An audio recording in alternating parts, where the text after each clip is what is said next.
큐레이터인 바이올리니스트 미카입니다. 오늘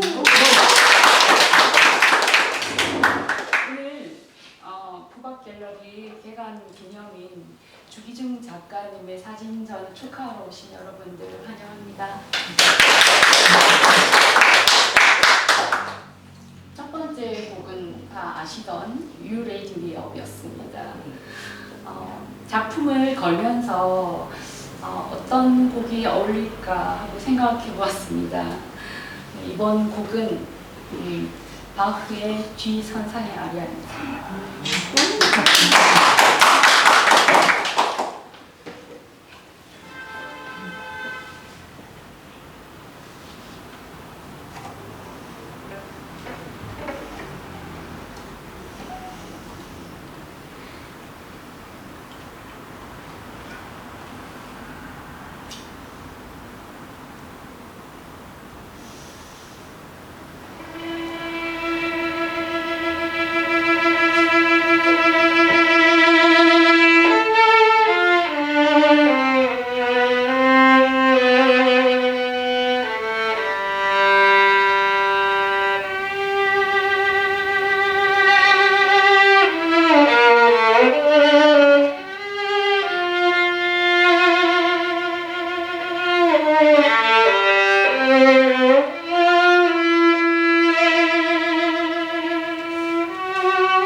저기는 그 많은 분들이 다 좋아하시는 마이웨이입니다.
안녕하십니까. 오늘 진행을 맡은 신라벨 고생이었습니다.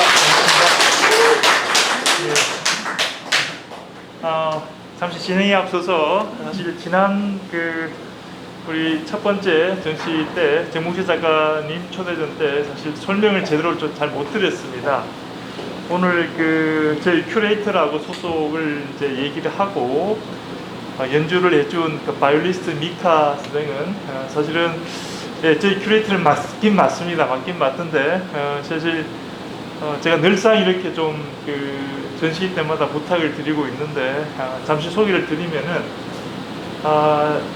러시아 노보시비리스크 국립음악원에서 연주학 박사를 받고 귀국을 해서 최근에 또 신라대학교에서 예술경영학 박사를 받은 분입니다. 그래서 사실은 계속 이렇게 부탁을 드리기에 쉽지는 않은데 이제 사실 무반주로 연주를 하기가 정말 어렵습니다. 사실은.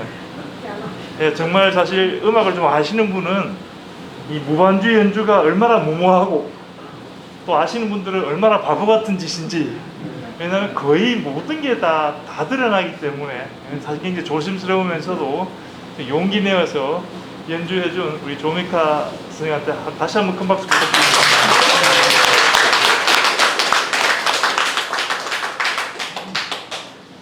네, 지난번 정복철 작가님 그 초대전에 이어서 이 자리를 참석해 주신 많은 분들께 진심으로 감사의 말씀드립니다. 오늘 저희 국악 갤러리가 찾은 두 번째 아티스트는 상당히 재미난 사진을 찍고 계신 분입니다. 지금 여러분들 주변을 보시다시피 과연 저게 사진인지 정말 설명이 없었을 때는 과연 우리가 사진이라 할 수 있을지 상당히 참 재미난 사진을 찍고 계신 작가입니다.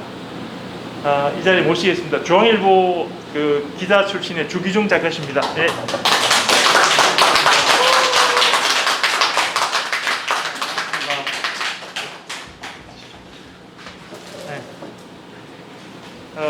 들어오시면서 다들 보셨을 것 같은데 그 긴 소개는 제가 생략을 하겠습니다. 생략을 하는데 제가 우리 주기중 작가님을 모시고 이 말씀은 좀 드려야 될 것 같아요. 뭐 워낙 알려지신 분이기도 하고 또 실제로 중앙일간지에서 30년 동안 기자 생활을 하시면서 사진을 작업을 하셨던 분이니까 뭐 사진에 대한 부분들은 이제 오늘 얘기를 해가면서 할 건데, 제가 참 고맙다고 생각하는 거는 서울에서 어떤 슬로건을 만드셨어요. 집들이 선물은 사진으로. 사실 그 대한민국에서 그 슬로건을 처음 발표하신 분입니다. 그래서 뭐 여러 가지 이사 가고 신혼부부 집들이 갈 때 그때마다 이제 사진을 사서 가게 되는 그런 어떤 유행을 불러일으킨 분이기도 합니다. 그런 면에서는 사진가의 한 사람으로 상당히 감사한 말씀을 드립니다. 고맙습니다. 네, 고맙습니다. 예, 오늘 또 지난번과 마찬가지로 대담 형식으로 토크쇼를 진행하겠습니다. 예. 우리 국악 갤러리의 아티스트 토크는 사실은 아마 오늘이 두 번째긴 합니다만 상당히 재미난 기록을 세워갈 것 같고요. 향후에 어느 정도 일정 부분이 되면은 지금 이 대담집을 한국의 사진가들에게 못다라는 사진 에세이 집으로 출간을 할 계획을 가지고 있습니다. 네, 그런 부분입니다. 자, 제 공통된 질문입니다. 우리 주 작가님한테 뭐 다들 이제 워낙 잘 알고 계시니까 제가 긴 설명은 안 드렸습니다만은 중앙일간지 30년의 사진 기자 생활과 또 지금은 퇴직하신 지가 이제 한 5, 6년 되셨죠? 예. 이제 사진가로 왕성하게 활동하고 계신데 서울시에서 이제 주로 진행하는 어떤 50+의 어떤 그 주 메인 작가로 또 이제 여러 후학들도 길러내시고 그러고 계신데, 사진가 주기중에게 사진은 무엇입니까? 네, 우리 공통된 질문입니다. 진지하게 생각해 본 적이 없어서요. 먼저 오늘 이렇게 제 전시에 많이들 찾아주셔서 진심으로 감사드립니다. 그리고 또 저를 이렇게 초대해 주신 우리 국악 갤러리에게도 깊은 감사의 말씀을 드립니다. 사실 이거 쉽지 않거든요. 갤러리를 운영한다는 게 특히 사진 전문 갤러리를. 그래서 제가 이 감사의 뜻으로 딸내미 시집가고 처음으로 제가 정장을 했습니다. 그리고 갤러리가 참 너무 이렇게 아늑하고 좋습니다. 아까 미카 선생님께서 제 사진 앞에서 마이웨이를 연주하는데 저것을 보는데 굉장히 행복했어요. 그런데 한편으로는 또 너무 심취해서 연주를 하셔가지고 팔로 사진 찍을까봐 조마조마했습니다. 제가 원래 좀 이렇게 사진은 무엇인가 이렇게 굉장히 좀 원론적인 질문을 하셨는데요. 저는 이렇게 생각합니다. 제가 일간지에서 30년 동안 이제 사진기자 생활을 했잖아요. 근데 이렇게 밖에 나와서 내가 이렇게 사진을 해보니까 이게 나를 찾는 게 굉장히 힘들었어요. 그러니까 신문사에 있을 때는 이 나를 위한 사진이 아니라 내 사진이 아니라 내가 보여주고 싶은 사진이 아니라 보여줘야 되는 사진, 남을 위한, 독자를 위한 사진, 또 때로는 또 데스크라든가 회사 입장을 생각하는 그런 사진을 찍다 보니까 나만의 앵글이라든가 늘 편집해 나가면 그게 굉장히 스트레스가 됐었어요. 나만의 사진을 못 찍는다. 근데 이제 기자 생활을 그만두고 밖에 나와서 사진을 찍어 보니까 너무 행복했습니다. 왜 그런가 하면 저는 사진은 이렇게 생각해요. 정말 나만의 시각으로 세상을 편집하는 도구다. 예, 그런 생각을 많이 했습니다. 그래서 굉장히 행복하게 사진 생활하고 있고, 이게 세상을 편집한다라는 그런 개념이 요즘 뭐 악마의 편집 뭐 이런 얘기도 나오는데, 사실 예술의 세계에서는 뭐 악마의 편집도 천사의 편집도 다 용인이 되잖아요, 그죠?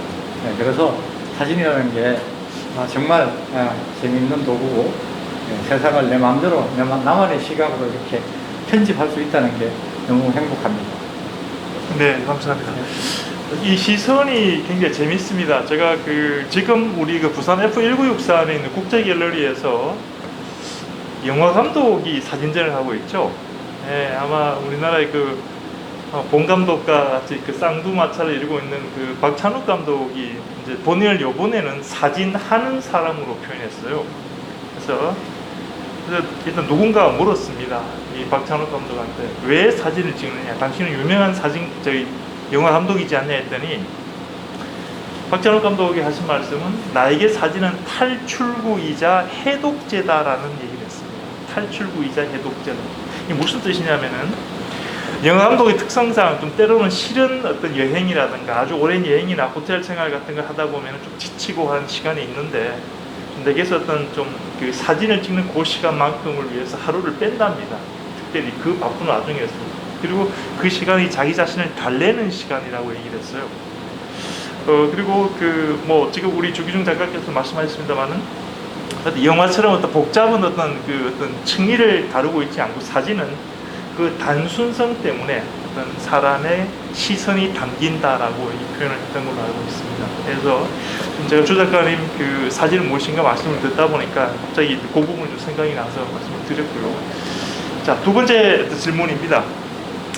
사실 사진 작품들을 보다 보면은 조금 사진가들은 좀 제법 알만한 그런 작품들이 어떻게 찍었을까 하는 건 있는데, 제가 오늘 드리고 싶은 두 번째 질문은, 우리 주기중 사진가께서는 어떤 사진의 영감이랄까요? 어떤 사진의 아이디어를 주로 찾는 방법이 있습니까? 너무 어려운 질문을. 그렇습니까? 제가 미리 안 드렸던 거예요, 질문지를. 이게 제 책에도 썼습니다만, 사진 강의를 할 때 제가 늘 수강생들한테 하는 얘기가 있습니다. 사진으로 가는 길은 사진 밖에 있다, 그런 얘기를 합니다. 그래서 어떻게 보면 사진을 고민하는 것이 아니라 그냥 일상생활을 충실하게 하고, 특히 멍때림 같은 거 있잖아요. 불멍, 물멍 그러잖아요. 사실 이것도 어떻게 보면 멍때림에서 나온 작업들이거든요. 그래서 그런 어떤 사진 외적인 것들, 예를 들면 가서 회화 작품을 많이 본다거나 영화를 많이 본다거나, 주로 이렇게 시각 예술 관련되는 어떤 그런 쪽 공부를 많이 합니다. 그리고 아무래도 또 이렇게 요즘은 사진이라는 것이 보면, 예술이라는 것이 보면 작품은 빈약하고 철학은 풍부하다 그러잖아요. 그래서 혹시 또 어떤 철학적인 그런 것들, 그런 것들 공부를 많이 하고, 어쨌거나 사진을 고민하는 것이 아니라 사진 외적인 것들을 고민하면서 사진으로 우회해서 가는 방식, 그런 데서 많은 영감을 많이 얻습니다. 특히 요즘 넷플릭스 같은 인트로 부분, 앞에 부분 있잖아요. 그런 것들을 보면 정말 사진적으로 도움이 되는 게 굉장히 많이 있는 것 같아요. 저는 영감을 얻는 것은 사진으로 보는 것이 아니라 사진 외적인 것에서 찾는다, 그렇게 말씀을 드리고 싶습니다. 감사합니다. 오늘 이 자리에 사진가들도 많이 와 계신데요. 사실은 사진하는 사람들한테 굉장히 좀 와닿는 얘기 같아요. 저같이 저는 하이 아마추어라고 제 스스로를 표현하고 있습니다만, 저도 사진을 제법 한 긴 시간을 했지만은 사실은 대부분들 사진에서 어떤 뭔가 어떤 테크닉적인 부분에 좀 집중을 하는데 좀 일과를 이루신 분들의 작품을 보고 있노라면 그 영역이 아니라는 생각을 하게 돼요. 그런 부분에서 오늘 지금 조기중 작가님 말씀은 좀 재밌지 않은가 싶은 생각이 들고요. 특히나 우리 조기중 작가님 같은 경우에 사실은 지금 주변에 보시는 것과 같이 산수화 느낌이 난다는 얘기를 하죠. 최근에는 이제 이런 어떤 그 시서화에서 뭐 문인화라고까지 표현을 합니다. 그죠? 이런 어떤 그 그림을 그리고 그게 또 시까지 한 수 쓰는 걸 보통 문인화라 표현하는데, 주 작가님이 쓰셨던 그 책 중에서 보면 그 산수화에서 배우는 풍경 사진이라는 그런 그 책이 있습니다. 그 책에서 방금 말씀하셨던 것과 맥을 같이 하는 부분이긴 한데, 좋은 사진을 찍으려면 시를 가까이 하라. 참 재미난 부분이었어요. 방금처럼 사진 밖에 있다는 말씀에 대해서 어느 정도 공감이 갑니다. 저희가 공감이 가는데, 시를 가까이 하라는 이 얘기는 굉장히, 제가 그 책을 읽으면서 좀 한번 언제 만나면 한번 여쭤보고 싶다. 어쩌면 많은 사진가들이, 또 아니면 그 책을 읽으셨던 분들이 공통으로 여쭙고 싶었던 질문 같은데요. 시를 가까이 하라는 그 말씀은 어떻게 좀 해석을 하면 좋을까요? 그냥 책 쓰다 보니까 잘난 척했어요. 그 시와 사진의 문법이 참 비슷한 것들이 많이 있습니다. 보면 우리가 아는 소위 말하는 국민 애송시, 암송시 같은 것들을 보면 이게 시를 들으면 이게 언어가 들리는 것이 아니라 머리에 이미지가 막 그려지잖아요. 시인들이 어떤 그 이미지를 글로 그려내는 데는 아주 정말 뛰어난 사람 같아요. 우리가 뭐 우리나라에서 가장 유명한 시, 뭐 김소월의 진달래꽃 같은 거, 사뿐히 절여밟고 가라라든가, 또 조지훈의 성무 같은 것들 보면 뭐 파라미 깎은 머리. 조지훈의 성무 같은 시는 그냥 처음부터 끝까지 완전히 그냥 언어가 아니라 이미지로 가득 차 있어요. 그런 데서 어떤 그 사진적인 시각예술의 어떤 영감 같은 걸 굉장히 많이 받을 수가 있는 것 같습니다. 그리고 두 번째는 이 김춘수의 꽃이라는 시가 있잖아요. 뭐 내가 너의 이름을 불러주기 전에는 넌 하나의 몸짓에 불과했는데 내가 이름을 불러주니까 나한테로 와서 꽃이 됐다. 그 김춘수 시인이 그 하이데거 존재론 공부를 하다가 이게 무슨 소리인지 너무 어려워가지고 그 경북대 동료 교수가 이제 독일 유학 갔다 온 교수가 있었대요. 그래가지고 김춘수 시인이 그 교수한테 존재론이라는 게 이게 뭐냐 그랬더니 이제 갔다 온 교수가 이렇게 설명을 해줬대요. 그 소리 딱 듣고 번쩍해가지고 집에 가서 그 꽃이라는 시를 썼다고 해요. 그러니까 어떤 그 시인이 정말 이 꽃이라고 불러주기 전에는 그야말로 이건 하나의 어떤 물질이죠, 물질. 그냥 뭐 수분 90%에 섬유질 몇 프로인 하나의 물질인데 내가 꽃이라고 불러주니까 나한테 와서 꽃이 됐다. 이런 어떤 대상과 나와의 어떤 존재론적인 인식, 이런 것들도 어떤 사진의 문법하고 너무 똑같은 것 같아요. 그래서 항상 사진을 찍으면 이 대상과 끊임없이 이렇게 교감을 하게 되고, 그 다음에 또 내가 어떤 의미를 부여하지 않으면 사실은 우리가 뭔가를 사진을 찍을 때는 분명히 그 어떤 대상과 나의 항상 뭔가 어떤 자기가 의식을 했건 의식을 하지 않았건 뭔가 끈으로 연결이 돼 있다. 당장은 몰라도 나중에 되면 이래서 내가 이런 사진들이 내 눈에 끄는구나 하는, 나 눈에 띄는구나 하는 그런 어떤 대상과의 어떤 교감, 존재론적인 인식이라고 합니다. 그런 부분에서 또 사진과 시가 너무 비슷하다라고 이야기를 합니다. 제가 중앙일보의 그 매일 시 나오는 게 있어요. 이렇게 보면 그 시인들이 대상을 해석하는 어떤 그런 그 기법들이 정말 사진적으로 응용하고 싶은 것들이 너무 많아요. 제 기억나는 시 중에 하나가 디딤돌 있잖아요. 디딤돌이라는 시였는데 그 시인이 그 디딤돌에 대해서 그렇게 표현을 하더라고요. 누구든 나를 밟고 가라. 그렇지만 밟을 자격이 있는 사람은 밟아라. 뭐 하여간 어떤 그 디딤돌 하나에서 보는 그런 시가, 그리고 또 우체통이라는 시가 있는데 우체통이 있는 것은 뭔가 우리가 삶을 살 때 발효의 시간이 필요하다. 우체통 안에서 발효되는 어떤 그런 어떤 여유 같은 것들. 또 그러면서 이제 우체통이 빨간 것은 자, 이런 발효된 시간이 필요하다는 것을 경고해주기 위해서 우체통이 빨갛다라든가 이런 어떤 정말 보잘것없는 대상과의 어떤 그런 교감들이 사진적으로 응용할 수 있는 게 너무 많은 거예요. 그래서 그런 것도 또 비슷하고 세 번째로는 어떤 비유적인 표현들 있잖아요. 그 시에도 보면 뭐 지극법, 언육법, 뭐 제육법 뭐 그런 것들이 있잖아요. 그런 또 비유적인 표현들이 사진하고 어떤 이 시와의 또 관련성이 굉장히 많은 것 같아요. 사실 뭐 제가 이 하는 이 작업들이 보면 그야말로 지극법이잖아요. A는 우리 학교 다닐 때 배웠던 A는 B 같다든가 그리고 또 제육법이라는 거는 뭐 얇긴 덜해도 보면 오는가 할 때 덜은 나라를 뜻하고 복은 해방을 뜻하듯이 아주 작은 개념으로 상징적으로 뭔가를 이렇게 접근하는 방식이라든가 이런 비유적인 표현들이 굉장히 또 시에서 많이 배울 수가 있습니다. 그래서 프랑스 시인 폴 발레린가 누군가 뭐 아는 유명한 시인이죠. 그분이 쓴 글을 보니까 제대로 본다는 것은 사물의 이름을 읽는 것이다라고 이야기를 하더라고요. 제대로 본다라는 것은 사물의 이름을 읽는다라는 얘기를 하는데 뭔가 우리가 어떤 대상을 볼 때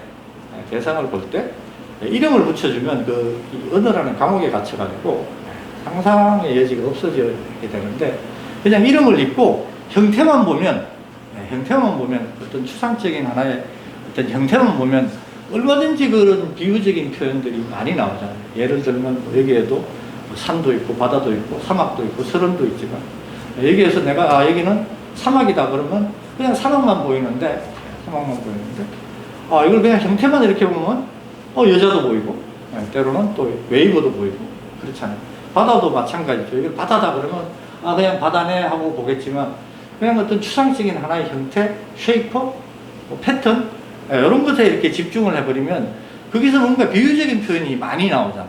그래서 어떤 이런 그런 의미에서 그런 세 가지 의미에서 사진과 시는 참 공통된 문법을 갖고 있다 그런 생각이 듭니다.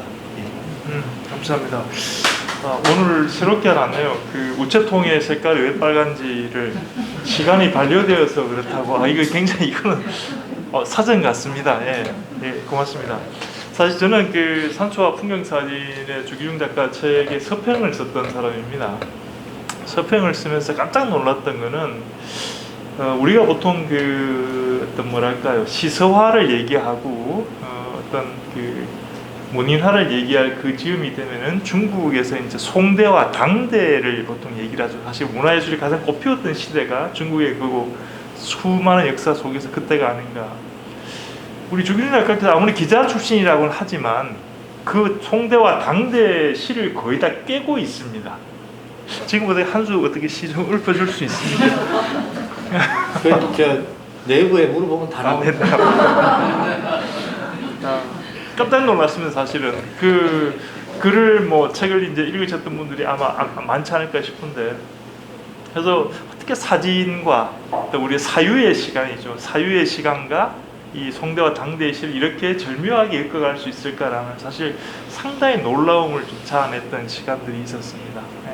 혹시라도 몇 개월 광고입니다만 아직 책 읽지 않으신 분들은 가시다가 책 한 권 사시기 바라고요.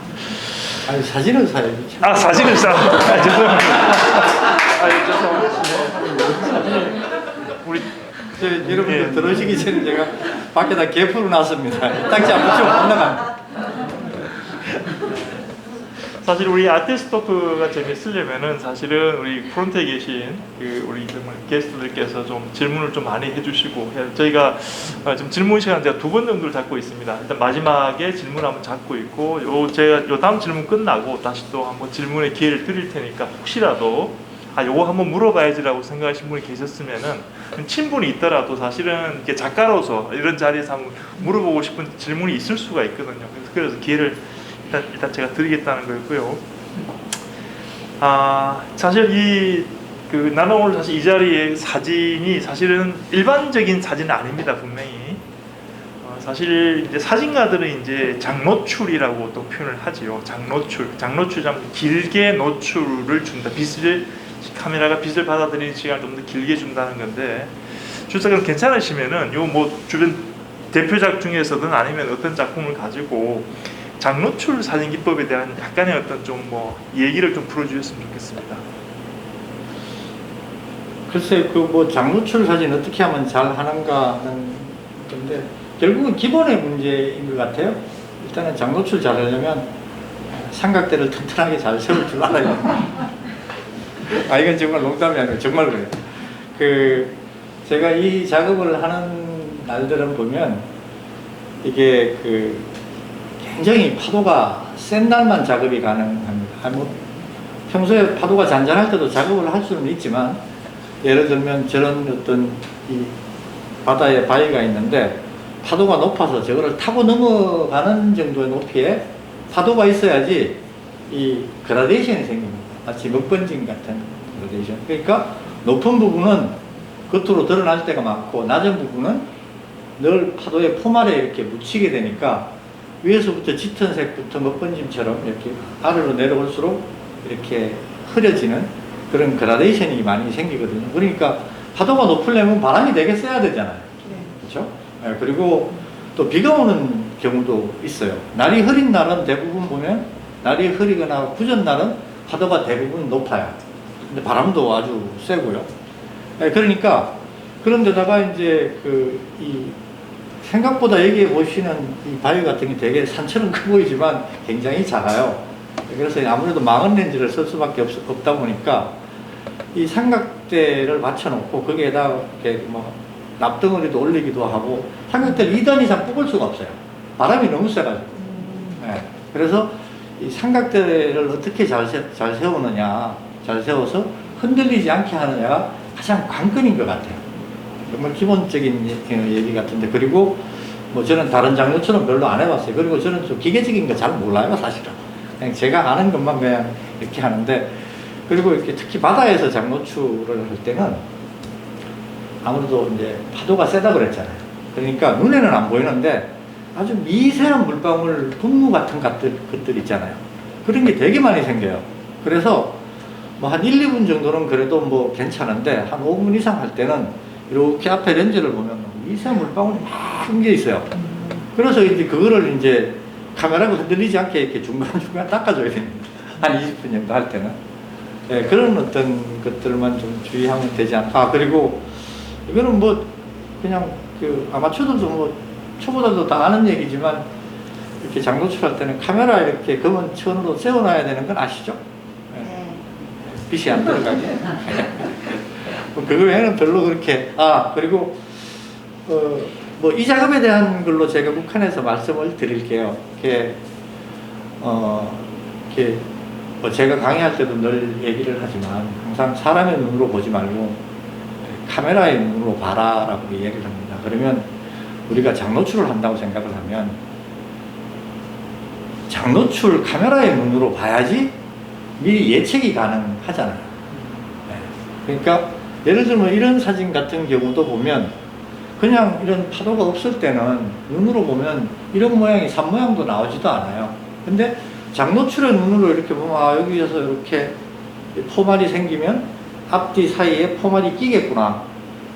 예를 들면 뭐 저런 것들도 마찬가지. 첫 번째 사진 같은 경우에도 눈으로 보면 그냥 파도가 없을 때는 그냥 바위 덩어리일 뿐인데 자세하게 관찰을 해보면 앞뒤 간격이 있잖아요. 앞에 있는 바위랑 뒤에 있는 바위 간격. 그게 이제 파도가 낮을 때는 그냥 같은 바위로 보이기 때문에 잘 안 보이거든요. 근데 장노출의 눈으로 보면 아 파도가 저 바위를 덮으면 여기에 포말이 일어날 것이고 앞에 있는 바위 사이에 하얀 포말이 끼니까 마치 능선처럼 보이겠다라든가. 그래서 항상 이 장노출을 할 때는 사람의 눈으로 순간적인 눈으로 보는 것이 아니라 장노출의 눈으로 보고 미리 이제 예측을 할 수 있어야지 그런 작업이 가능하지 않나 그렇게 생각을 합니다. 아니 뭐 별것도 아닌데 너무 잘난 척 합니다. 근데 이런 그 설명에 덧붙인다면은 언론에 보도된 거에 같으면 보면 주로 이런 작품들이 이제 태풍이 올 때나 아주 거센 바람 불 때 바닷가에 가서 작업을 했다라고 하시는데 그게 참 쉽지 않지 않습니까? 우리 보통 어릴 때 바닷가에 살아도 엄마가 태풍 올 때면 꼼짝 말고 집 안에 있으라고 그러는데 굳이 그때 그렇게 나가서 찍어야 되는 겁니까 이게? 이게 사실은 이게 뭔가 이렇게 포트폴리오 같은 작업을 할 때는 가장 중요한 고려사항 중에 하나가 가까이 있어야 되거든요. 그런 거 보면 우리 정근기 작가님은 타고난 복이에요. 그죠? 그런데 이게 동해 바다, 서해는 이런 그림이 안 나오거든요. 우연히 인기를 한 번 했는데 하고 나니까 이게 꼭지를 채우긴 채워야 되는데 사실 좀 걱정이 되더라고요. 야, 이거 계속 차 타고 왔다 갔다 해야 되고 그것도 이제 간다고 반드시 되는 것도 아니고 그래서 이렇게 하루는 이래서는 안 되겠다. 너무 힘들다. 그래서 이 고성에서부터 이렇게 부산까지 울산까지 계속 내려가면서 해안선으로만 계속 갔어요. 하루 그냥 파도가 별로 없는 날이었는데 그래가지고 계속 체크를 한 거야. 요즘에 이제 내비에 포인트 찍고 요 바위는 파도가 높으면 재미있겠다. 뭐 이렇게 체크를 한 다음에 그 다음에 이제 일기예보를 보고 여기에 뭐 오늘 파도 풍랑주의보가 있다 그러면 고지에 가는 거예요. 근데 그게 말이 그렇지 이걸 하려면 정말 시간이 많이 걸리는 작업이에요. 또 보면 이상하게 또 여기 가면 파도가 오늘 높을 텐데 여기 가야 되는데 싶은 날은 괜히 평소에 강의도 없다가 갑자기 또 강의 요청이 들어오기도 하면 우리 같은 또 생계형 작가들은 어떻게 해요? 또 돈 버니까 강의부터 해야 되잖아요. 뭐 그런 식으로 하다 보니까 한 3년이 걸리더라고요. 그래서 여기서 조금 더 하고 싶은 작업들이 있는데 그건 또 다음에 또 말씀드리도록 하겠습니다.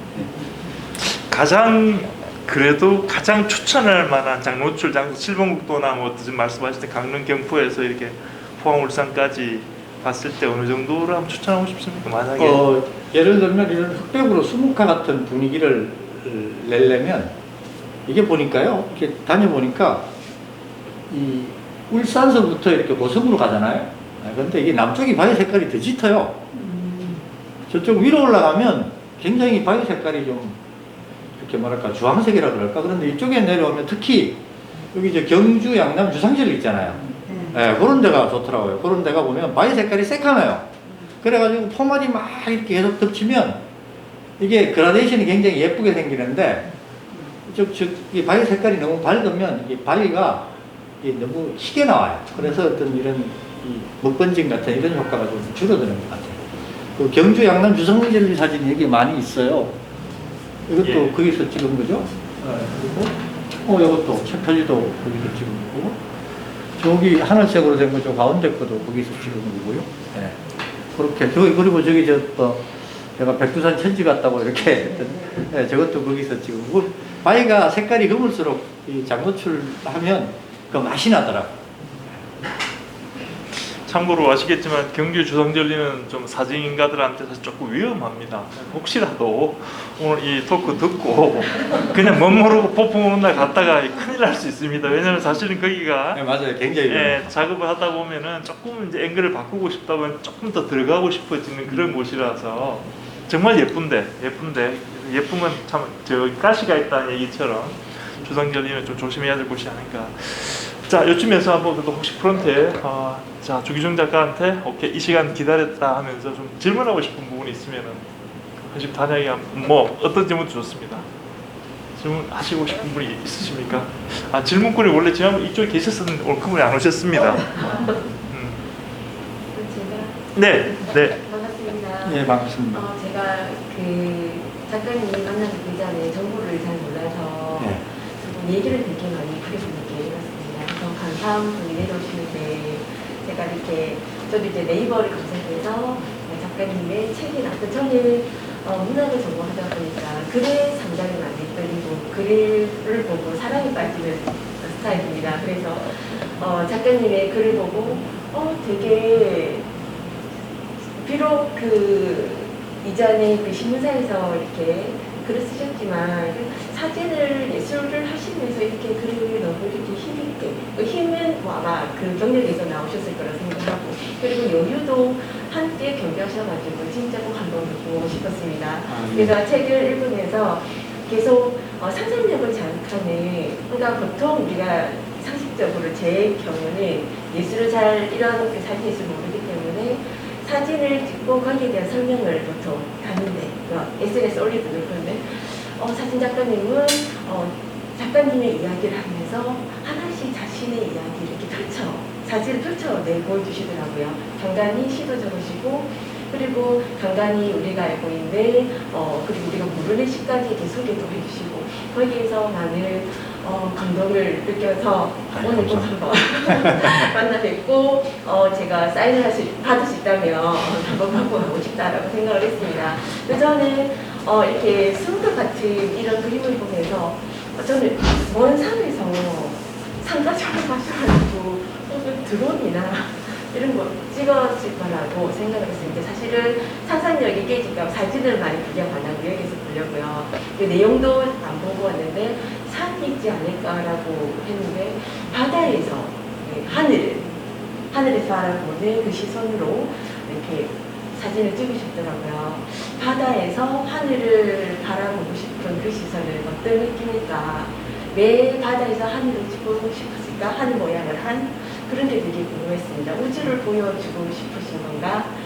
이게 바다에서 하늘 끝까지 어떤 간격을 다 담고 있는 듯한 느낌이었습니다. 그래서 되게 인상 깊었고 사진 하나하나 기회가 된다면 스토리도 한번 듣고 싶은 생각입니다. 이 작품 사신다는 얘기입니까? 사인을 받고 싶다고 말씀하시는데 작품 뒤에 사인 다 돼 있어요.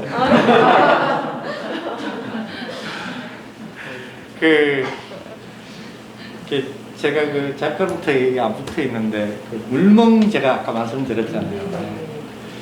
우연히 이렇게 파도가 막 이렇게 치는 걸 보다 보니까 이게 갑자기 운해라는 단어가 떠오르더라고요. 이 한자라는 게 보면 굉장히 문학적인 단어인 것 같아요. 운해, 구름 바다라는 얘기잖아요, 그렇죠?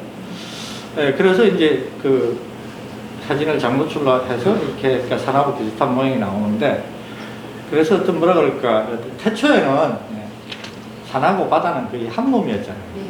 한 몸이었는데 이제 지각 변동이 일어나서 이제 높은 곳은 산이 되고 낮은 곳은 바다가 됐잖아요. 결국에는 산은 물 빠진 바다고 바다는 물 찬 산이다. 그런 이제 개념 같은 걸 갖게 됐고요. 그래서 아까 그 영감을 어디서 얻는가 말씀을 하셨는데 육사시에 보면 그런 귀절이 나옵니다. 모든 산들이 바다를 모든 산들이 바다를 연모에 휘달릴 때 그런 표현들. 그래서 어떤 산과 바다는 결국 한 몸이다. 그런 것들을 한번 이미지로 한번 보여주면 재미있겠다. 그래서 이 작업을 시도해봤습니다. 그래서 그러다 보니까 이제 다시 이제 어떤 그 파도도 웨이브고 산도 보면 능선 같은 게 웨이브가 있잖아요. 그러니까 웨이브라는 이런 패턴에 또 주목을 하게 하다 보니까 주목이 되다 보니까 이 웨이브라는 것은 어떻게 보면 유체의 패턴이잖아요. 물이라든가 공기라든가 이런 것들. 그런데 또 이렇게 수론이라든가 저기에도 파도 같은 패턴이 있습니다. 이 눈이라든가 이런 사막, 모래 같은 건 고체잖아요. 그럼에도 불구하고 약간 유체적인 성격 있잖아요. 근데 아니나 다를까 저런 어떤 눈밭이라든가 사막에도 저런 어떤 유체의 패턴들이 생긴다. 그래서 이제 크게는 이제 웨이브의 패턴을 가지고 작업을 하고 싶었던 것이고, 오늘 이 전시는 이제 주로 이제 산과 바다에 대한 패턴의 얘기, 그런 쪽으로 접근해 봤습니다. 그런 패턴이라고 하면, 예? 그런 패턴이라고 하면 제가 잘 몰라서 그런 패턴이라고 하면 작가님께서 말씀하신 자연의 프랙탈. 예, 일종의 프랙탈 같은 거죠. 예. 제가 산수화로 풍경 사진을 사진 그리고 그림말인가? 네. 프랙탈에 대해서 내가 써놓은 게 아마 있을 거예요. 예. 여기서 저도. 예. 역시 문학 전공 교수님답게 참 질문이 재밌습니다. 네. 문학 전공하셨어요. 네. 굉장히 예리해가지고 들으면서 굉장히 이거 어떻게 대답해야 되나. 우리 클래스가 좋습니다. 고박 갤러리가 최소한 큐레이터가 최소 예술경영 박사의 유학파의 질문자가 신라대 교수님이시고 이런데, 자, 또 혹시 누구 질문 있으시면은 편안하게. 네. 안녕하세요. 김해에서 손재남인데요. 쌤께서 작품을 쭉 설명해 주셨거든요. 아까 제가 질문을 못했던 건 요 앞에 있는 두 작품 두 개는 프레임이 붉은색이었어요. 그래서 사실 저는 뭐 개인적으로 그냥 어떤 뚝배기지만은 뜨거운 마음을 가지고 있다? 뭐 그런 느낌을 받았거든요. 프레임 자체에서. 그래서 했는데 아까 얼핏 설명을 다른 분한테 설명을 들었는데 이 자리에서 한 번 더 자세히 저 프레임에 대해서 설명해 주시면 좋겠습니다. 아, 그렇게 큰 의미 없어요. 예뻐서. 이 프레임 같은 경우에는요, 지난번에 우리나라에서 아주 유명한 서예가 한 분이 계셨어요. 순화동천이라고 한길사에서 운영하는 북카페 같은 게 있는데, 거기에 전시장이 있는데, 거기에서 그 서예가가 전시를 했는데, 이 서예 글씨를 써가지고 이런 식의 판넬을 해가지고, 보통 서예를 하면 족자에다 하거나 액자에다 하잖아요. 이런 판넬에다 해가지고, 그걸 두껍게 해가지고, 이렇게 비단을 뭐 빨간색도 붙이고, 파란색도 붙이고, 노란색도 붙이고 했는데, 굉장히 좀 현대적인 느낌이 들었어요. 그래서 그 이후에 제가 그 세 번째 전시, 인사동에서 했던 산수라는 이 전시에서 이거 괜찮겠다 싶어서 이제 이 빨간색으로 또 한번 해보자 싶었는데, 이게 뭐라 그럴까요? 이번 전시에 사실은 이게 모든 액자들을 좀 크게 만들면 다 이렇게 빨갛게 했었을 거예요.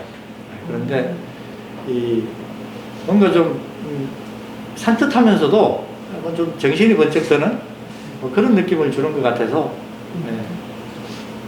아무래도 대답을 하고 보니까 논리적인 설득력이 없는 요 그 일종 오방색 컬러의 요 컬러가 외교부에 가면은 여기 이 훨씬 더 큰 작품 사이즈로 걸려 있다는데, 사실은 저희가 이제 이 전시 기획을 하면서 주기중장님을 참 모시고 싶은데, 사실 서울서 부산까지 왕복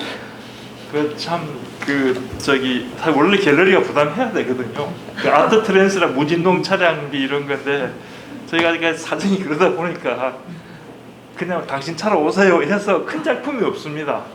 예, 좀 그 부분은 좀 저희가 사실 죄송스럽게 생각합니다. 원래는 좀 1m 다시 뭐 이렇게 좀 큰 규격의 작품들로, 사실은 여러분들 보시기에도 조금 답답한 부분도 있을 겁니다. 작품이 조금 더 컸으면 더 좋지 않았을까라는 그런 기대가 있을 수 있는데, 저희가 이제 개인 승용차로 이제 운송을 하다 보니까 사실 커야 될 작품들이 좀 크지 못한 좀 아쉬움은 있고, 또 지금처럼 오방색 프레임이 이제 제대로 좀 화이트 바탕에 했을 때, 이게 이제 그 사진 쪽에서 액자, 제가 알고 있기로는 잘 저렇게 하지 않는데, 인사동인가 그 서구 저기 뭐야 표구하는, 표구하는 쪽에서 이제 저렇게 일종 비단띠 맞습니까? 예, 비단 색깔 변하지 않는 비단띠로 작업했는데, 이번 작품 막상 대필하고 보니까 상당히 조금 고급진 느낌이 있습니다. 조금 고급진 느낌. 저도 한번 붉은 아우라가 여기서 보면은 붉은 아우라가 있어요. 저 사진 이거 굉장히 좀 인상적이어서. 예. 그래서 저도 다음에 한번 전시안이 있으면 한번 이렇게 한번 조사를 해볼까 좀 생각을 하고 있는데, 자, 또 혹시 누구 질문하고 싶으신 분 있습니까? 생각하셨다가 이 다음에 또 질문 기회를 드릴 테니까, 어젯밤이었습니까? 그 미스터 트롯에 이어서 국민가수 1차 오디션이 어젯밤에 있었었죠. 저도 이제 DP 끝나고 오늘 이제 이거 아티스트 토크 준비하면서 좀 약간 좀 TV랑 받아가 그 프로를 보게 됐는데, 무명부의 23년차 무명 가수가 어제, 혹시 그 프로 보신 분들을 아실 것 같은데 참 노래를 너무 잘 불렀어요. 그래서 뭐 미스터 트롯 한번 보신 분들은 그 박선주 호랑이 마스터라는 그 여자 큰 안경 끼신 분이 굉장히 호랑이 같은 사람인데, 그 사람의 그 어떤 노래 이후에 참 눈물을 흘리더라고요. 뭐 고음으로 이렇게 노래 막 가슴을 찢는 그런 노래도 아니었고, 그래서 사실 거의 우리 집도 눈물바다 있습니다.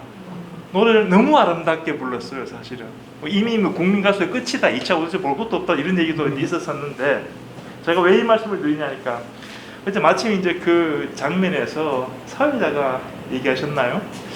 이게 음악의 힘이 아닌가, 이런 얘기를 하시더라고요. 이게 음악의 힘이다. 저는 그 대목에서 그런 생각을 했습니다. 그럼 사진의 힘이라는 건 어떤 것일까? 참 요즘 이 자리에 계신 많은 분들이 아마 좀 궁금해해야 될 부분이 아닌가. 사진의 힘은 도대체 어떤 것일까? 힐링? 아니면 감동? 뭐 이런 것일까? 저는 참 재미난 사진 심리학이라는 책에 보면요, 독일의 저기 슈스터라는 심리학자입니다. 심리학자가 사실은 사진이 가장 영향을 미치고 있는 분야가 그림을 중심으로 한 미술 분야라는 거죠. 사진이 없었으면 미술은 이렇게 발전할 수 없었을 것이라는 얘기를 해요. 예를 들어서 인상파 화가 중에 마네나 드가 같은 어떤 인상주의 화가들이 사진을 보고 그림을 그립니다. 그 이유는 뭐냐면은 자연 현상들, 쉽게 들로네즈리라고 하는 표현을 아까 내가 표기해놨는데, 플레네르 같은 야외 광선이 심할 때 어떤 그런 야외 풍광인데, 도저히 어떤 천재도 그 순간에 캐치해서 혼자 그림을 그릴 수는 없다는 거죠. 사진의 힘이 아니면 절대 그림은 발전할 수 없는 거다. 특히 지난번에 우리 보셨던 정묵지 작가 선생님의 작품처럼 물에 반사되는 이런 부분들도 사실은 사진의 힘이 아니면은 오늘날 이런 어떤 그림은 없었을 것이다 라는 얘기를 했었어요. 그래서 참 저도 굉장히 감명 깊게 봤는데, 사실 나는 오늘 조기중 작가의 작품을 이제 전시장에 DP를 하고 혼자 있을 때 이제 작품을 유심히 이제 혼자서 좀, 이게 전시 기획자의 기쁨입니다. 혼자서 진짜 오롯이 좀 즐길 수 있다는 그 시간들이 사실 굉장히 행복했고요. 또 이 사진을 보면서 또 많은 화가들이 사진을 찍어 가겠구나, 가서 이걸 보고 그림을 그리겠구나.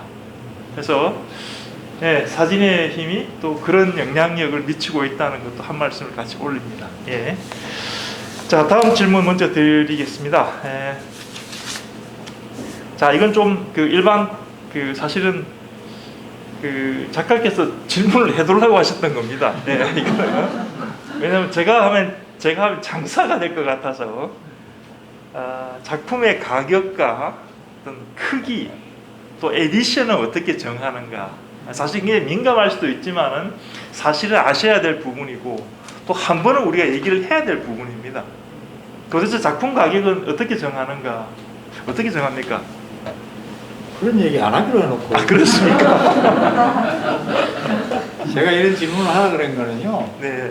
너무 질문이 구태의연해가지고 네. 그러니까 좀 공격적으로 색다른 재미 궁금하잖아 여러분, 그죠? 그래서 제가 이걸 하라 그랬어요.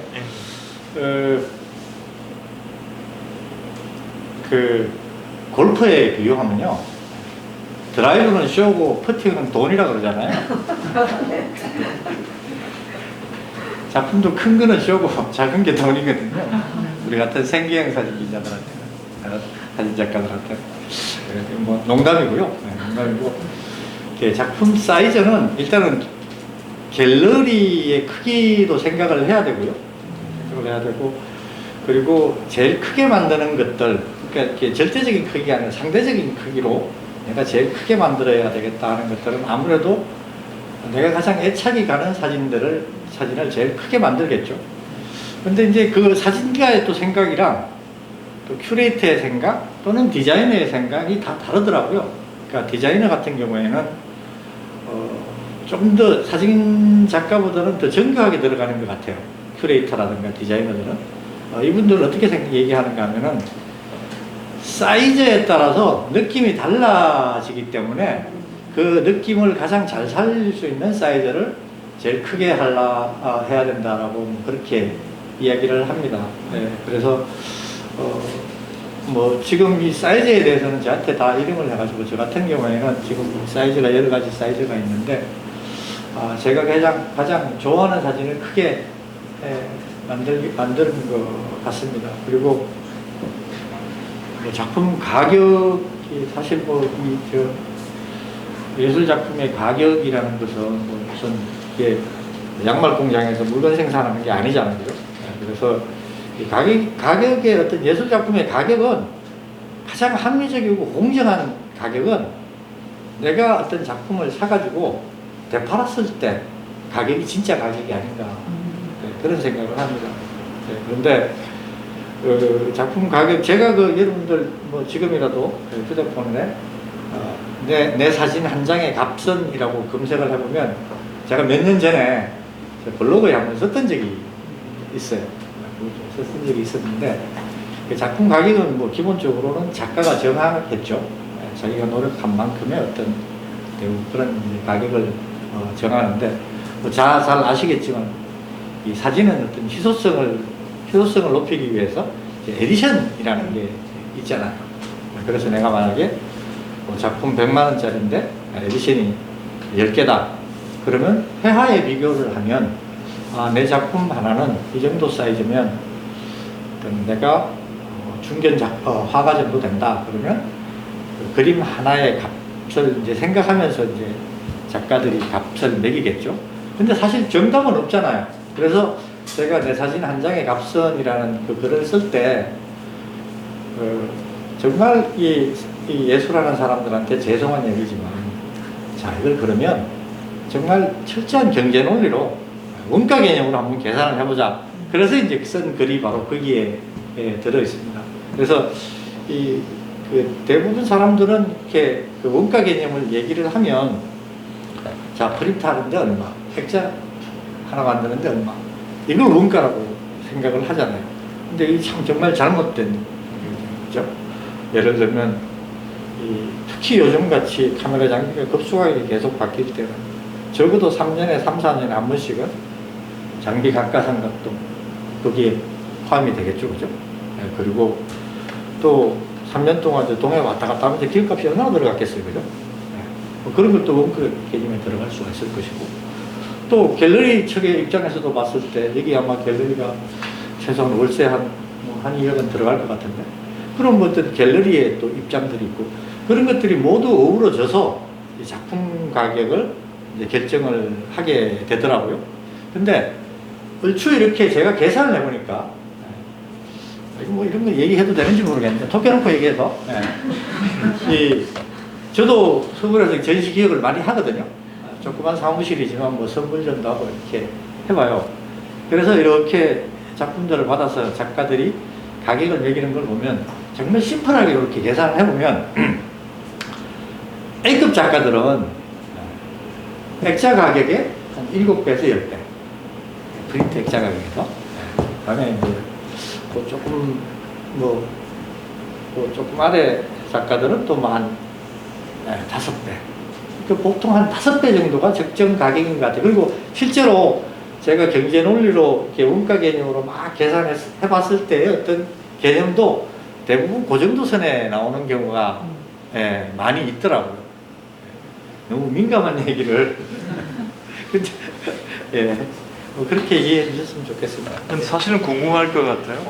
네, 많이 뭐 사실 주식, 부동산을 넘어서 지금은 아트테크의 시대가 오면서 뭐 다들 이제 부산, 경남을 중심으로 본다라면은 아트 부산에서 원래 그 판매율이 서울의 키아프를 능가해 버렸다 그러죠. 키아프의 어떤 능가했다는 서울의 전시의 판매 가격을 능가했다라는 건 굉장히 대한민국 어떤 그 아트 비즈니스에서 굉장히 이변이다 이해할 수 있을 정도로 그래서 아마 저는 이제 지금은 우리 그림과 또 조각이 판을 치고 있지만은 사실 또 우리 이 자리에 계시는 정뭉태 작가님을 뭐 필두로 해서 해외에서 또 혁혁한 어떤 그런 성과를 내시는 분들 중심으로 또 사실은 적당한 어떤 가격 형성이 사진 쪽으로도 정리가 되지 않을까.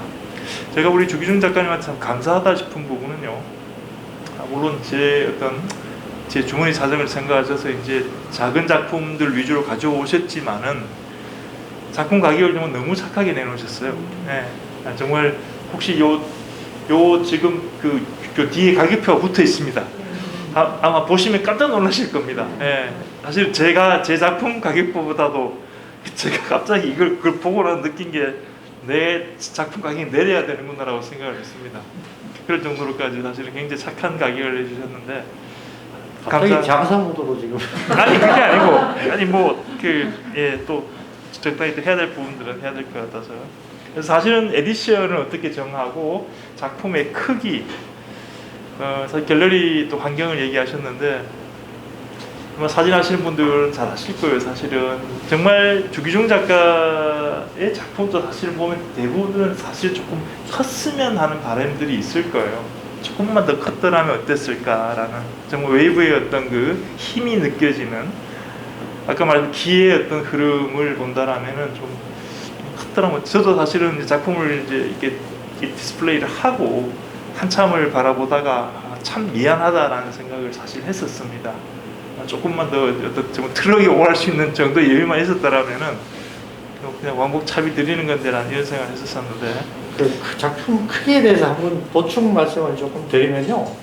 그 사진의 특성 중에 하나가 보면 정말 아무것도 아닌데 정말 아무것도 아닌 보잘것없는 것이라도 사진으로 딱 찍어서 크게 만들면 다 뭔가 이게 아우라를 뿜어내요. 심지어 이런 뭐 물병 같은 것도 이렇게 뒤에 깔끔하게 뒤에 배경이 되고 조명 딱 해가지고 딱 찍으면 굉장히 이게 막 크게 만들면 말을 하듯이 나한테 다가오는 것 같아요. 그래서 사실은 사진을 뭐 작품별로 크게 한다기보다 크게 하면 다 좋죠. 그래서 이 사진은 보면 현실에 있는 것들을 찍기 때문에 크게 하면 크게 할수록 그냥 확확 다가오는 아우라를 뿜어내는 그런 속성이 사진의 또 특징이 아닌가 그렇게 생각을 합니다. 아마 지금 이 자리에 계신 사진 작가분들도 막 작가들마다 어떤 사진의 크기나 어떤 이런 부분들에 대해서 다 다르시지 않을까 생각이 들고요. 뭐 중간에 정말 깨알 공부라면 사실 국악 갤러리에서도 지금 그 뭐 아마추어든 뭐 프로든 사실 사진 그 포트폴리오 심사를 진행을 하고 있어요. 해서 어떤 제 혼자 결정하는 건 아니고 저는 이제 이 국악 갤러리 디렉터로 활동하고 있습니다만은 우리 여기 이 자리에 계시기도 합니다. 커미트하고 같이 심사를 해서 2주간의 무료 전시 기회를 드리고 있습니다. 신진 작가 발굴이 사실은 이 갤러리의 출발의 모토였기 때문에 그 부분을 굉장히 충실하고 있다는 말씀을 한 번 더 드리고 지금도 계속 접수 중에 있으니까 혹시라도 오늘 저 앞에 보면 제 명함이 있는데 그 명함은 이제 우리 국악 갤러리 전용이고 또 거기 있는 전화번호는 국악 갤러리 전용 폰입니다. 제 개인 폰이 아니고 그러니까 언제든지 전화하셔도 되고 하니까 문의 주시면은 좀 친절하게 안내를 해드리지 않을까 생각을 합니다. 자, 다음 질문입니다. 사실 우리들이 이제 일반적으로 사진 하시는 분들 참 많이 봤는데 기자들은 어떻게 시선이 다를까? 이런 또 의문을 가질 수 있죠. 사실 중앙일간지 30년 사진 기자 출신이면은 상당히 많은 것들을 보지 않았을까? 일반인들이 못 보는 어떤 많은 것들, 뭐 특히 사회부로 들어갔으면 이제 사회부 시체나 뭐 이런 좀 약간 우리 보기 흉한 것들부터 시작해서 많은 걸 보셨을 것 같은데 그 사진 기자 출신의 사진가로서 사진에 대한 한 말씀도 드리고 또 하나 저널리즘이라는 관점에서 우리나라 사진계에 대해서 혹시 또 하고 싶은 얘기 있으시면 예, 한 말씀 부탁드립니다. 주제가 너무 큽니까? 아니요. 네. 그 기자 출신으로서 어떤 사진에 대한 생각은 제가 모두의 설명을 들었잖아요, 그죠? 남을 위한 사진만 찍었다라는 거. 네, 그리고 뭐 한국 사진계에 대해서 한 말씀 해달라고 이렇게 말씀을 하시는데 굉장히 민감한 질문 같기도 하고 뭔가 또 의도된 질문 같기도 하고 그리고 제가 이렇게 한국 사진계에 대해서 뭐라고 이렇게 한마디 할 정도로 그 정도의 어떤 위치에 있지는 않습니다. 그 정도의 위치는 않고요. 다만 이제 한국 사진계가 보면 아무래도 좀 역사가 짧잖아요. 그럼에도 불구하고 어떤 젊은 재능 있는 젊은 친구들이 지금 많이 배출되고 있고요. 특히 그 여성 사진가들이 굉장히 청이 이렇게 두터워지고 있어요. 근데 그 어떤 재능이라든가 능력에 비해서 기존의 어떤 소위 말하는 제도권 사진의 벽이 너무 두텁다 보니까 이렇게 뚫고 올라가는 기회가 그렇게 많지가 않은 것 같아요. 그러다 보니까 젊은 친구들은 모여서 우리는 외국에서 뭔가 성공하고 와야지 한국에서는 도저히 명함도 못 내밀겠다. 어떻게 보면 이 우리나라 사진계가 조금 좀 뭐라 그럴까요? 좀 세대 교체는 좀 늦은 것 같아요. 그래서 그럼에도 불구하고 젊고 재능 있는 기자들, 특히 여성 기자들이 끊임없이 이렇게 계속해서 그런 어떤 새로운 시각들, 새로운 시선들, 젊은 어떤 시대감각, 시대정신 그런 것들로 끊임없이 이렇게 어필하는 그런 사진계가 됐으면 좋겠습니다. 예. 너무 겸손하시네요. 사실 좀 갤러리에 의도된 질문이었습니다. 왜냐하면 사실은 사진계를 바라보는 여러 시각들이 존재하는데 기자 출신에서 어떤 저널리즘적인 관점에서 봤을 때 좀 따끔한 한마디를 기대했었습니다. 몸을 사리시는 느낌도 좀 들고. 자, 연이어서 이제 사실 구박 갤러리는 이제 우리 그 주 작가님이 사실 굉장히 응원을 많이 해주고 계시는 걸로 알고 있는데, 해주시고 계신데, 사실은 저 몇몇 지인들이 뜻을 모아서 이제 사진의 좀 문화를 좀 조금 넓혀보자는 의미로 해서 정말 대한민국 최저의 대관료를 선언을 했고, 또 이제 정말 신진 작가 발굴해서 무료 전시기를 주겠다 하고 이제 시작하고 있는데, 혹시 구박 갤러리 사진 전문 구박 갤러리에서 해주고 싶은 얘기 같은 건 없습니까? 칭찬 이런 건 좋은데. 처음에 말씀드렸잖아요. 정장하고 왔잖아요. 사실 쉽지 않은 일이죠. 예. 이게 자기가 좋아서 하고 미치지 않으면 사실 이렇게 하기가 쉽지 않죠. 사진 전문 갤러리를 한다는 게요. 그런 측면에서 굉장히 경의를 표하고요. 아까 제가 말씀드렸지만 이 젊고 재능 있는 사진 기자들, 특히 또 여성 사진 기자들이 어떤 제도권의 두터운 천정을 뚫고 이렇게 올라갈 수 있는 그런 좋은 갤러리가 됐으면 하는 바람입니다. 정말 응원합니다. 감사합니다. 그리고 사실 오늘 이 자리에 이제 사실은 좀 아티스트 토크를 주말에 해줄 수 없냐라는 질문들이 사실 상당히 많았습니다. 직장인들이 끝나고 오기에는 좀 너무 좀 숨가쁘다. 특히 또 금요일이고 해서, 그래서 다음부터는 조금 이제 그 부분을 고려를 할 생각인데요. 사실은 저희가 이제 지난 첫 번째 초대전 기획전이었죠. 우리 정묵채 작가님 모시고 했던 그 기획전을 필두로 해서 지금 촬영을 하고 있습니다. 그래서 실제로 구박 갤러리 유튜브를 통해서 오늘 이 대담의 과정들은 질문별로 좀 슬라이스하게 썰어서 질문별로 아마 감상하실 수가 있는데요. 사실 이 자리에 계신 분들의 어떤 대담 청취도 의미가 있겠지만은 또 그 유튜브를 보시면서 아마 많은 분들이 주기중의 작품 세계에 대해서 또 주기중 작가의 생각에 대해서 듣고 이해할 수 있는 그런 시간들이 될 거라고 생각을 합니다. 자, 질문이 막바지를 향해 가고 있습니다.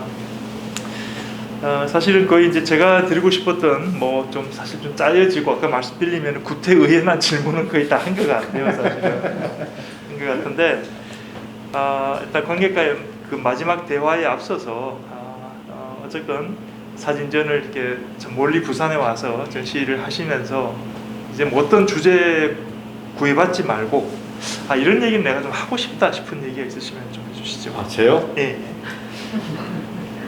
여기는 지금 순서가 관객과의 Q&A인데 그거는 일단 먼저 하시고 하는 걸로. 사진 참 즐겁잖아요, 그죠? 필름값도 안 들어가고 카메라 장비만 있으면 생각을 해보세요. 얼마나 즐거워요. 악마의 편집이 되더라도 내가 중심이 돼가 나만의 시선으로 이 세상을 마음껏 재단하고 편집할 수 있다는 거 즐겁잖아요, 그죠? 그래서 즐거운 마음으로 했으면 좋겠어요. 너무 막 목숨 걸고 하지 마시고 즐기면서 했으면 좋겠어요. 한마디 더 붙이면은 이제 최근 이제 구박 갤러리를 오픈하면서 사실 사진가들의 사랑방이 되고 있습니다. 부산 경남뿐만 아니고 전국에서 사실은 서울, 수원, 광주, 전주 이렇게 창원, 울산 들어오시는데 그분들하고 이제 말씀을 나누면서 이제 그런 얘기들을 하게 돼요.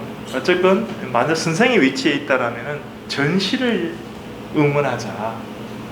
사진이라는 거 자체 핸드폰 그 조그만 쪼가리 안에서 보면서 이게 참 잘 찍었다 많이 찍었다 이거는 좀 아니지 않는가. 이제 좀 그 문화를 좀 이제 넘어설 때가 됐다는 얘기. 그리고 선생님들의 입장에 있으면은 전시를 해서 출력을 해보고 막상 자기 작품이 이제 갤러리에 걸리는 걸 사실 그때서야 작품을 만나는 거거든요. 사실 사진가도 그런 겁니다. 자기 작품을 만나는 시간이 실제로 출력해서 프레임 작업해서 막상 갤러리에 걸고 자기도 한 발 뺐을 때 그때서 비로소 저 같은 경우는 제가 자뻑이 심한데 신이요 정말 제가 이 사진 찍었단 말이니까 이런 얘기도 막 하고 그럽니다. 사실 그 굉장히 기뻐요. 정말 기쁩니다. 그리고 갤러리를 이제 제가 디렉터로 있다 보니까 행복한 시간은 아침 청소하는 혼자의 시간이에요. 너무 행복합니다. 작가들의 사진을 지난번에 정묵채 작가님 사진도 마찬가지고 주기중 작가님 사진도 마찬가지인데 이 정말 시간 가지고 곰곰이 보고 있노라면 그렇게 행복할 수 없고요. 상상이 되지 않습니까? 상상이. 예. 그리고 정말 우리 이런 사진들이 현대 미술의 영역을 확장했다라는 그 심리학자 슈스터의 그 말을 빌리면은 좀 으쓱되기도 하고요. 사실 그런 부분 상당히 큽니다. 그래서 혹시라도 오늘 아티스트 토크에 너무 한정돼서 좀 내가 좀 작품을 제대로 잘 못 봤다 싶으신 분들은 오늘은 입장권이 10,000원입니다. 보통 때는 우리가 3,000원을 받습니다. 그냥 3,000원이니까 크게 부담 없지 않을까. 사실은 갤러리에서 입장료를 받는다는 건 좀 웃길 수도 있겠지만은 이제 사실 지역 갤러리, 골목 갤러리에 홀로 서기를 제 스스로가 실험을 하고 있습니다. 그래서 커피 한 잔 값이라 생각하시고 들어오셔서 편안하게 커피 한 잔 들고 천천히 진짜 한 이 정도 작품이면은 한 1시간, 2시간 정도는 충분히 좀 즐기시는 시간들이 이 다음에라도 이 22일까지입니다. 전시는 주기중 작가 이제 22일까지고요. 또 23일부터는 또 새로운 작가님을 모시고 이런 또 우리 전시를 이어갑니다. 사실 이 자리에 세 번째 작가가 와 계신데 지금 뭐 굳이 소개시켜드리지는 않겠습니다. 하겠는데 작품이 상당히 놀랍습니다. 상당히 놀랍고 특히나 부산 경남에서 이제 저도 사실은 제 작품을 이제 100호나 좀 큰 사이즈로 출력할 때는 그분한테 맡길 정도입니다. 그건 뭐냐면은 사실 사진은 출력을 어떤 종이에 어떤 장인의 마음으로 출력하는가에 따라서 사진의 퀄리티가 휙 바뀝니다. 10만 원짜리가 되기도 하고 500만 원짜리가 되기도 할 정도로 퀄리티 바뀝니다. 그래서 제가 알고 있기로는 아마 한강 이남에서는 사실 상당한 출력의 장인이 아니신가 싶을 정도로 사진도 너무너무 좋고요. 그래서 23일부터 30일 날 이달 30일 날 그날 토요일입니다. 오후 3시에 또 이렇게 작가와의 아티스트 토크를 이어갈 것입니다. 자, 두 번째 우리 그 관객분들의 질문을 좀 받아보고 싶은데 혹시 아까 질문을 하시고 싶은데 못 하신 분이 있으면 지금 손을 좀 들어주시면 좋겠습니다. 네. 저는 사진이 전혀 무리아니고 그냥 이렇게 오늘 국밥 교수님 때문에 가람을 첫 전체단에 두 번째로 한번 와봤습니다. 그런데 이야기를 듣던 중에 저는 부산에 태어나서 부산에 쭉 살고 있습니다만 사진 작가로서는 대한민국에 산다면 어디를 살면 좋을까라는 생각을 해본 겁니다. 그래서 제가 부산시에다 한번 여러 가지 글을 적은 것 중에 서울에 비해서 부산은 일단 하늘, 온천도 있고 동네 온천, 경운도 온천도 있고 태평양 하늘은 낙동강 수영강도 있고 따뜻한 바다 남해, 깊은 바다 동해도 있고 서울에 절대 없는 것들이 있고 그다음 바닥에 딱 보니까 배도 있고 그러다 보니까 사진 작아서 부산에 살면 또 가까운 김해 들판도 있고 그러니까 물과 강과 들판이 다 있고 또 가까운 pon덕도 있다 보니 만약 사진 작가로 산다면 부산에 사는 것이 참 좋겠다 이런 생각을 하게 됩니다. 그래서 시장은 물론 서울 수도권 2층만 있는 거기가 좋긴 하겠습니다만 그래서 그런 면에서 아까 동해 가다가 교통비도 많이 드신다 하시는데 그런 면에서 만약에 사신다면 부산에서 사시면서 부합들을 좀 양성하는 게 좋겠다는 생각을 해서 사진 작가로서 어디에서 거주하시는 게 좋은가를 좀 여쭤보고 싶습니다. 아무튼 감사합니다. 근데 이제 그거는 자기가 어떤 사진을 하느냐에 따라서 달려 있다고 보고요. 그리고 또 뭐 이 좋은 자연 환경을 갖추고 있는 곳에 산다고 해서 또 좋은 사진이 나오는 것도 아니고 그거는 어떻게 보면 정답은 없는 것 같아요. 그렇게 이해해 주셨으면 좋겠습니다. 그리고 대가들은 상당히 따지더라고요. 우리 주기준님 아까 말씀하고 조금 살짝 결이 다른데 뭐 제가 지난번 우리 정국자 작가님 토크 때 말씀드렸습니다만 현대 사진의 아버지라 불리는 엔젤 아담스 같은 경우는 결국 이제 천착을 인생 중후반부의 천착을 그때 요세미티 국립공원에서 천착해서 평생을 거기서 사진 작업을 하시다가 굉장히 행복했다라고 이제 알고 있고요. 많은 후배들이 길러내 있고 그러시다 거기서 이제 생을 마감하신 걸로 알고 있는데 근데 오셔서 이제 이번에 지금 그 전시 중에 부산 먹방 하고 계시죠? 이렇게 이런 얘기를 안 해야 되는데 부산 음식이 홀딱 반했어요. 아 지금 사실은 부산 음식에 뭐 어제 돼지국밥 어디 돼지국밥이었습니까? 영진 돼지. 예. 뭐 오늘 이제 자고 여기 물공 그 저기 그 아구찜도 먹었는데 하여튼 그 지금 전시를 굉장히 즐기시고 계시고 또 부산의 음식에 상당히 입맛을 들이고 있어서 우리 저기 서 대표님 뭐 걱정 안 하셔도 될 것 같습니다. 제 느낌에. 여기 18분만 닦을게요. 예, 갔다 왔습니다. 이 주변은 4개 지웠습니다. 이 주변은 다 훑으신 것 같습니다. 이 주변은.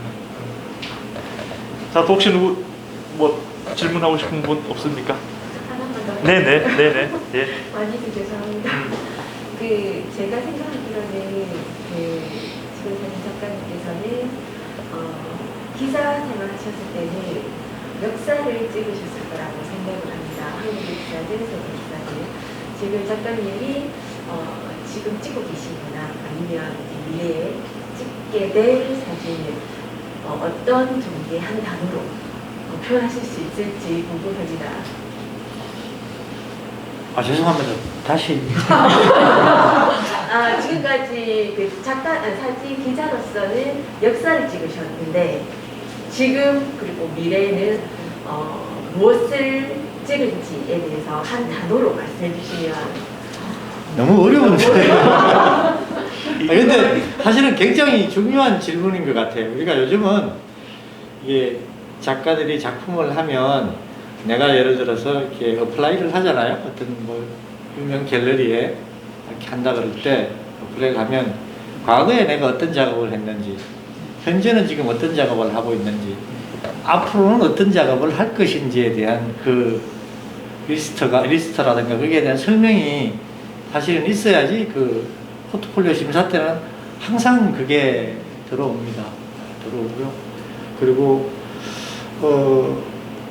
앞으로 이제 요거 후속 작업은 그러니까 한 달로 말씀하. 이거 선물을 주셔야 되겠네요. 네. 뭐 한 달로 따면 갑자기 제가 인턴 기자가 된 것 같아요. 산수화로 가는 풍경사진에 보면 경외의라는 말이 있어요. 그걸 얘기하고 싶어요. 경치 밖의 뜻. 그래서 아마 전 평생 그냥 이 경치에서 얻는 어떤 자연의 섭리라든가 뭐 질서, 예술이라는 게 보면 뭔가 이게 무질서하게 흩어져 있는 이런 세상에 뭔가 질서를 부여하는 게 어떤 예술의 역할이라고 생각을 하잖아요. 그래서 이게 많은 사람들이 풍경을 하고 자연 풍경을 사진에 담고 하지만 어떤 경치 밖의 뜻, 그런 것들을 가지고 계속 포트폴리오를 만들어 나가지 않을까 그렇게 생각합니다. 제가 꼭 지켜보겠습니다. 큰일 났다. 예, 고맙습니다.